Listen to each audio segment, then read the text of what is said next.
Okay, so it's time for us to continue our coverage over the X-Cutioner song. Now, technically, we already covered the first 5 chapters of this crossover. So today's video is going to be another 3 more chapters we're going to cover. So part 6, part 7, and also part 8. Now, part 6 does take place in X Factor issue number 85. And really, the opening pages of this chapter does remind us where we left off at when it comes to our last video. Now remember, at the end of our last video, you had Wolverine and Bishop attacking Department K. Now Department K is the government branch or the secret government branch for Canada. When it came to Wolverine and also Bishop, they realized that Department K is not really trying to help out the X-Teens find Cable. Because remember, right now, most of the X characters believe that Cable was the one who has shot Charles Xavier with the techno-organic virus. Now, in reality, it wasn't Cable. But the problem is, Cable has to prove that he's actually innocent. And so for Cable, he went over to Department K as well. The problem is, Bishop and Wolverine were already there. And so when they see him, they're like, hey, wait a second. We have been trying our best to find you because we still believe that you were the one who has shot Charles Xavier. And so we do see both sides begin to battle against one another. But now we have to jump over to X Factor, X-Men, and also X-Force. Now remember, these 3 teams are now working together to hopefully find Stryfe because recently, thanks to Mr. Sinister, they were given intel that kind of said like, listen, the real person behind everything going on in this crossover is not Apocalypse, it's not me, Sinister, and it's also not Cable, it is Stryfe. Now, when it comes to our heroes, they don't know much about the character. All they do know is that he is the leader for the Mutant Liberation Front, and that is really it. Now for X-Force, they know most of the bases they actually use across the world. And so for X-Factor and the X-Men, they're kind of like, listen, X-Force, if you are actually able to figure out which base they are staying at, talking about Stryfe and the Mutant Liberation Front, it'll be really grateful, but also we could possibly save the life of Charles Xavier. And so thanks to X-Force, they were able to find the main base for Stryfe group. But the question is right now, is Stryfe there when you have the X-Men, X-Factor, and X-Force attacking the place at the moment?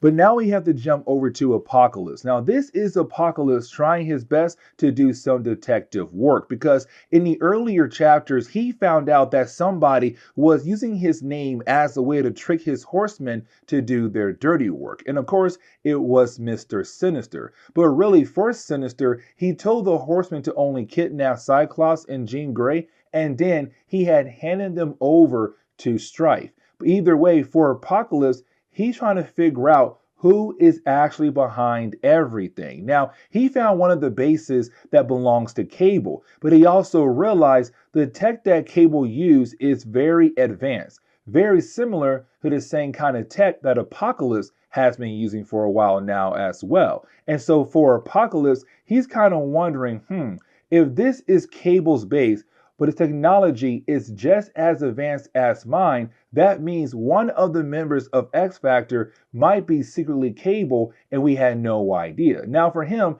he's not really talking about the new X Factor team. He is talking about the original X Factor team. Cyclops, Jean Grey, Iceman, Archangel, and also Beast. Now, really, most of this chapter is just more fighting. So, for example, we jump back over to Bishop and also Wolverine trying their best to fight against Cable. Now, really, for me, this is kind of impressive for Cable because he's actually able to hold his own against both Bishop and Wolverine. Now, really, when I say hold his own, it does last for like a few more panels. By the time you get to page 3 of this section, you have Bishop ready to go toe-to-toe with Cable. And so it kind of left to wonder who would actually win, Cable and Bishop, because these two characters, they both come from different timelines, different futures. Either way, their battle continues on. But getting back into some more action, we jump back over to X Factor, X-Men, and also X-Force as they continue to battle against the Mutant Liberation Front. Now, when they do attack this base and they do find different members of the actual group, For our heroes, they realize they have now found the main base of the Mutant Liberation Front. But either way, now their battle continues on as well. But now we have to jump over to Cyclops and Jean Grey. And here's the reason why. Because in the first chapter of this event, we saw the four horsemen of Apocalypse kidnap Cyclops and Jean Grey. Now, like I said earlier, the only reason why the horsemen did that because they believed that Sinister was actually Apocalypse. Either way, they were completely wrong. But now for Cyclops and Jean Grey, they are current prisoners of Stryfe. Now, in an earlier chapter, we had Stryfe call Cyclops and Jean Grey the king and queen of the mutant race, and he called himself the prince of the mutant race. So we're kind of left to believe that maybe Stryfe could be the actual son of Cyclops and Jean Grey. Either way, they're currently his prisoners, and we have no exact idea what he has planned for them down the road. But now we have to jump over to Archangel. Now for Archangel, in recent story arcs, we have begun to see him become more aggressive. And let me explain why. So for Archangel, as we all know, he was just your regular angel at first. But back in the Mutant Massacre, he had lost his wings. Now, thanks to Apocalypse, he was able to gain new wings. The problem was that you had Angel turn into, well, Archangel, an evil version of himself. Now, he was able to turn back in the good side of him again, but you didn't have Archangel kind of claim that he has this bloodlust inside of him, the bloodlust that came from Apocalypse. Now, he does kind of speak in a way that he was able to control that bloodlust, but also for Apocalypse here, he's now a main target for Archangel because Archangel had become very devoted to make sure that he gets payback for what Apocalypse had done to him. Now we do see Archangel fighting against some members of the Mutant Liberation Front, but one of them tried their best to come from behind to get the jump on Archangel. But while he was turning, his wings also turned with him, cutting off the head of that member of the actual group. Now for Archangel, he's trying to say like, hey, it was a complete accident. Like really, I was turning, my wings turned, and it cut his head off on accident. But at the same time, can we truly believe that? But now we have to jump back over to Bishop and Wolverine fighting against Cable. Now really, for this battle, it does get wrapped up because you have Cable continue to try to preach that he is actually innocent, that he was not involved in the idea of shooting Charles Xavier. Now for Wolverine, he actually does stop attacking Cable, and he does stop Bishop as well. And the reason why, because he's all like, listen, if I go after Cable, he'll be dead. And unfortunately, we need him alive. But at the same time, if he's saying that he's actually innocent, then yes, we double have to make sure that he does stay alive to figure out who was actually behind the actual shooting of Charles Xavier. And so you have Wolverine and Bishop begin to talk to Cable to hopefully figure out who is actually responsible. Now, the ending of this chapter is not really anything special. And what I mean is that we do jump back over to X-Factor, X-Force, and also the X-Men fighting against the Mutant Liberation Front. Now, as their battle continues on, you actually have most of our heroes being able to take out most of the members of the Mutant Liberation Front. The problem is that you have Quicksilver getting a tad bit cocky. And so once he was able to save Gambit, he was not watching his back. And so now you have Reaper, one of the members of the Mutant Liberation Front, about to get the chance to, well, kill off Quicksilver. And so the chapter ends on that note and leading us into part 7. Now, part 7 does take place in X-Men issue number 15, and we actually just continue the battle going on between the X-Men, X-Factor, X-Force, and also the Mutant Liberation Front. And so, as the battle continues on, we do get a lot of cool action scenes. Unfortunately for me, they're not really important when it comes to the overall story. So, really, it's just cool things to see, like, you know, Psylocke helping out here, Storm being cool Omega level mutant, Rogue going one-on-one against somebody. Like, we do get a lot of good fight scenes. But we now jump into the part of the fight where you have Boom Boom and Cannonball actually confront two other old team members. And that will be Fire Fist and also Skid. You see, back in the original X Factor team days, like Cyclops, Iceman, Beast, Archangel, and also Jean Grey, they were trying their best to carry on Charles Xavier's dream. And so what they did was they went around the world and began to help out different mutants in need. And one of their first ones was actually a character known as Fire Fist. Now, Fire Fist stayed with X Factor for a good while. And matter of fact, so did Skid, who was actually part of the Morlocks, but then joined over X Factor alongside with Fire Fist. They were both the kind of like the trainees for X Factor. But then after a while, you had both team members actually join the New Mutants for a very short period of time because they were just young enough to be part of that group. But then right after they had joined the New Mutants, they were kind of forced to join the Mutant Liberation Front, but it now seems like they have been completely brainwashed to the point where they actually believe what Stryfe is doing is the correct thing for the mutant race. Either way, you do have Boom Boom and also Cannonball take out their old team members. But to kind of wrap everything up when it comes to our heroes fighting against the Mutant Liberation Front, you then have Thor and tell Havoc that with every single member of their group now defeated, it's now time for them to begin their interrogation on every single member of this group to hopefully find Stryfe. Because right now, that is their main goal. And they're hoping that by finding him and beating him, they can still save Charles Xavier's life. But now we can finally jump back over to Bishop, Wolverine, and also Cable. Now remember, Wolverine is starting to try to figure out if Cable is telling the truth. And so you have all three characters trying their best to leave Department K. And the reason why I say trying their best because, well, they're being chased down by Department K for, well, breaking into their actual facility. But you have Cable being able to teleport our heroes out of there. And this kind of begins the whole idea for Wolverine and I say other X members kind of realizing that Cable has some advanced tech because the ability to just teleport out of there just like that is really impressive to Wolverine and also Bishop.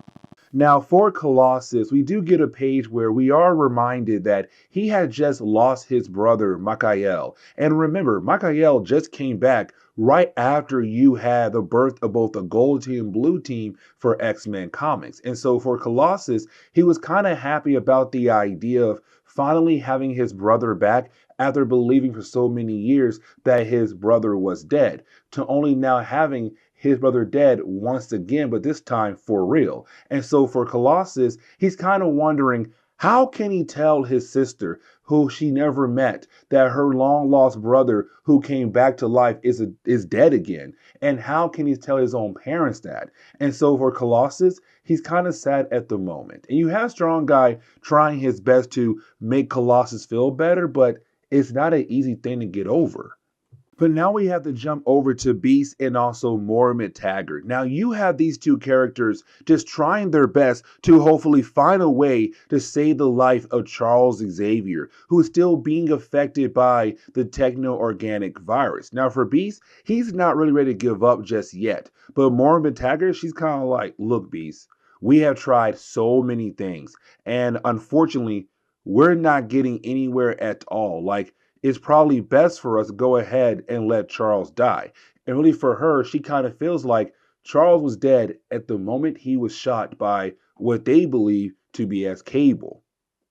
Now, we jump back over to Stryfe, and really for Stryfe, we kind of get reminded of the whole idea that there's some big connection going on between him, Cyclops, and also Jean Grey. Now, the way the story is kind of going, you would automatically believe that he is actually the son of Cyclops and Jean Grey. And let me explain why, because currently they're still his hostages at the moment, but he does go to check in on them, and he begins to feed them like a baby needs to be fed. And so you're kind of left to wonder that with him saying earlier on that Cyclops and Jean Grey are the king and queen of the mutant race, and he is the prince of the mutant race, it's kind of like all of these hints are pointing at the fact that maybe Stryfe is the long lost son of Cyclops and Jean Grey. Technically, the long lost son of Cyclops and Madeline prior. Because remember, baby Nathan was taken into the future as a way to save his life. And so we're kind of left to believe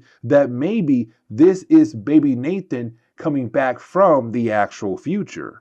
Now, the ending of this chapter is really more of the book kind of saying, like, okay, we're going to get the battle between Apocalypse and also Stryfe, because you do have Stryfe go over to Egypt, where, of course, is the home base for Apocalypse. Now, the Dark Riders, they are there to protect Apocalypse while he's still in his healing process. But the problem is, the Dark Riders, they don't stand a chance against Stryfe at all. And so he was able to defeat them so easily that, like, in 2 pages, the battle is completely over. And so then you have Stryfe walk over to the healing chamber of Apocalypse. He's all like, nah, bro, it's time for us to battle. It's time for us to have that big battle once and for all. And for Apocalypse, he knows that unfortunately he has no choice here. If he wants to survive, he has to battle against Stryfe, even though technically at the moment Stryfe has the upper hand. And so now we are able to jump into part 8. Now, when we do see that Stryfe is able to beat down on Apocalypse. Now, I really want to focus more on what is being said in this actual battle, because you have Stryfe being able to beat down on Apocalypse, but it's really more of Stryfe saying like, hey, Apocalypse, this is payback for everything you have done to me, because technically you destroyed my entire life. Now, for Apocalypse, he has no idea who Stryfe truly is. He says, listen, I don't know who you are. I have no idea why you are after me at all. But for Stryfe, he's really doubling down on the whole concept that Apocalypse had done something to him in the past to ruin his entire life. And so for me personally, it was kind of like Marvel saying like, hey, we're throwing hints out left and right for you guys to kind of say that this could be possibly baby Christopher or baby Nathan coming back from the future, being very upset for what Apocalypse did to him when he was a baby. Now, for Apocalypse, he is stabbed by some blade that only one person has been stabbed with in Apocalypse past. Somebody that he has supposedly killed. Either way, you do have Apocalypse being able to get the heck out of there. And for Stryfe, it really does bother him a lot. But also for Stryfe, the great thing is that for the Dark Riders, they watched the battle. They watched their master Apocalypse lose to Stryfe. And so now they want to begin to work for Stryfe. And so now his army has grown once again. But now we have to jump over to Cable, who's now talking to Bishop and Wolverine. Now, for me personally, it's kind of like Cable giving out more information about Stryfe over to Bishop and Wolverine, but also us as the readers. Because for Stryfe, by this point in Marvel Comics, we didn't know much about the character. All we kind of knew was that, well, he is possibly from the future because he had the same face as Cable. Now, for Cable, he tells us that for Stryfe, the reason why he came back to the past is because, well, he wanted to make sure the rise of the High Lords did not happen. Now, remember, the High Lords are, well, a group of mutants known as the X-Turnals. Now remember, the X-Turnals are a group of mutants that have the ability of immortality. And so for Cable, he came back in time as well to make sure the newest High Lord would awaken, and that was Cannonball. Because remember, back in X-Force Comics, Cannonball died, but then right after that, he came back to life, kind of showing that maybe he is the next High Lord. But apparently for Cable, he said, listen, he wanted to make sure the next High Lord did not awaken, to kind of control the idea of the High Lords not being able to rise up in the far future. But also for Cable, he wants to know why in the world Stryfe has his face, because Cable believes that he is the original and maybe Stryfe could possibly be a clone. Now, I kind of want to jump back over to the X-Mansion because I want to establish that earlier, even though we saw X-Men, X-Factor, and X-Force working together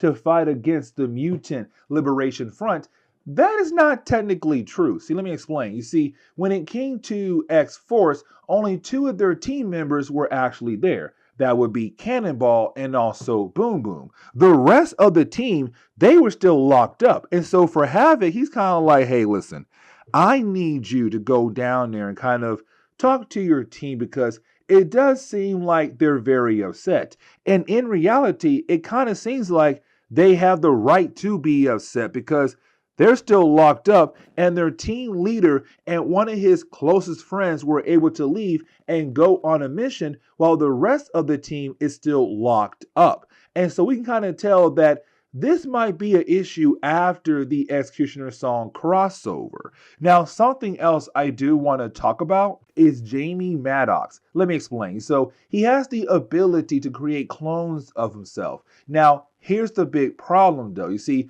one of his clones kind of got tricked by Mr. Sinister, and that clone kind of lived his own entire life for a brief moment, where he had actually built a relationship with Siren, the daughter of Banshee. And the reason why that is a huge problem because she believed it was the original Jamie, but in reality, it wasn't. And so for her, she's kind of like, we had an entire relationship together. And now here you are acting like we had nothing at all between each other. And for him, he did not because it wasn't him. It was his clone.